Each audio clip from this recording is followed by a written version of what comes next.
Hey guys, and welcome to today's video. This one is going to be all about muscle imbalances. So muscle imbalances understandably are the cause of problems for a lot of people. Whether it's just a visual aesthetic imbalance where one side is bigger than the other and it makes them feel insecure, or if it's an actual issue in terms of executing movements in the gym and day-to-day life, it can definitely potentially lead to injuries. So it really isn't something which should be ignored. And again, understandably, because of this, how to fix and correct muscle imbalances is a very common question. So this video is going to go through 4 of the best ways that I know how to quickly and efficiently even out a muscle imbalance. But first, take 2 seconds to subscribe to my YouTube channel, AshMadePT, and also give the video a thumbs up whilst you're at it. So, first up for fixing muscle imbalances is going to be 2-to-1 training. And this is a really aggressive way of solving muscle imbalances. And because of that, I only recommend you use this method if it's quite an extreme imbalance that we're dealing with, rather than a smaller imbalance. That being said, it's still a nice, simple concept. To begin with, when you're in the gym, you only do unilateral exercises.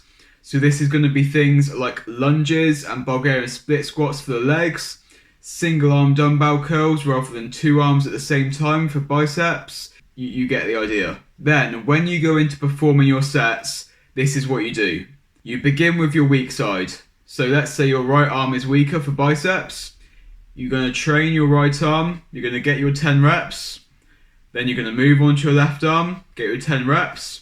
Then you're going to go back to your right arm, get out again as many reps as you can. It's probably going to be less than the first time. That's okay. And then you rest. So you start with the weak side, go to the strong side, go back to the weak side, then rest. And that's going to be 1 set. So basically, for every 1 set on your strong side, you're doing 2 sets on your weak side. This essentially doubles your training volume on that weaker side. And since training volume is a massive driver of hypertrophy, of muscle growth, it's very effective. But like I mentioned, this is aggressive because doubling the volume on one side is a big difference. Don't underestimate it. So I would only recommend using this, like I said, for big imbalances and for a maximum of 2 to 4 weeks at a time. Next up is unilateral training. And this is what most people should be doing, or starting with at least, when trying to fix an imbalance. Much like with the previous method, you only do unilateral exercises when you're in the gym for the imbalanced muscle group. So if it was your biceps that were imbalanced, you would do single arm dumbbell curls rather than barbell curls. You'll then always start with your weak side and only ever perform the same amount of reps with your strong side. For example, your weak side might only be able to get 10 reps on your dumbbell curl. And then when you go to your strong side, you get to 10 reps and you feel like you could keep going for another 2, 3, 4, 5 reps. But when you're using this method, you're going to cut off your strong side at 10 reps regardless. And then that's going to allow the difference in effort, the difference in intensity between the 2 sides. It's going to allow the weaker side to catch up because it's working harder and going to grow more. Our third method for reducing or eliminating muscle imbalances is going to be mental connection training. Mental connection training is a fancy way of saying, think about what you're damn doing. So when I'm talking about this one, the example I like to use is an imbalance in the quads and using a leg press or a squat as the exercise. It's surprisingly common for people to have one quad bigger or stronger, or both, than the other quad. And when we're in the gym, everyone's doing loads of leg pressing, loads of squatting, all of that kind of stuff. And that is not going to help your imbalances because the thing that caused you to have the bigger quad in the first place, you put in more effort through that side, that's still going to happen with every set.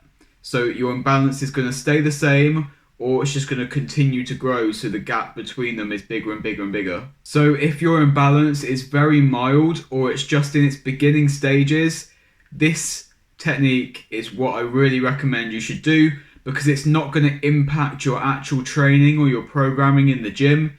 It's just about thinking about it. So here's what you do. Next time you get into that leg press or you get under that bar for your squat, you think and you remember that your left leg is smaller and weaker than your right leg. Now, when you go down, consciously think about pushing yourself back up or pressing the plate back up with your weak side.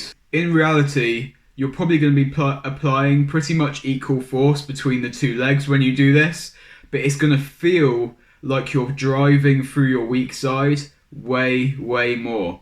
And that's going to help you connect to the muscle more. It's going to help use those muscle fibers more, and it's going to help sort out any imbalances which might be developing. It is a weird feeling at first, and it can be a bit annoying having to think about this every set, every rep, but it is a great way to stop muscle imbalances from spiraling out of control to the point where you have to do these other crazy techniques. And finally, we have rep plus training. And this is like a midway point between the really aggressive 2-to-1 training and the really not aggressive mental connection training. With rep plus training, just like the others, you're going to be doing only unilateral exercises. So let's go back to our bicep curl example. You begin with your weak side on your dumbbell curls and you only get 10 reps, same as before. But this time, instead of going to your stronger side and copying the weak side, so only doing 10 reps with your strong side, this time you go to your strong side and you do 2 less reps. So you'd be doing 10 reps with your weak side and 8 reps with your strong side. This really ensures that your weaker side is working harder than your stronger side, so it's going to help you to develop them and balance them out, but it's still going to provide enough stimulation and enough volume to your strong side to maintain the strength and muscle mass that you already have built up. And there we have it, guys. 4 of the best, most effective, quickest ways of dealing with muscle imbalances that I know, at least. So if you struggle with muscle imbalances, figure out which of these 4 methods is going to be best for you, give it a try, let me know how it goes. If you have any questions at all, drop them in the comment section and I'll get right back to you. If you did enjoy this video, make sure to give it a thumbs up and also subscribe to my YouTube channel, Ashmade PT. Thank you so much for watching, and until the next one, see you later, guys.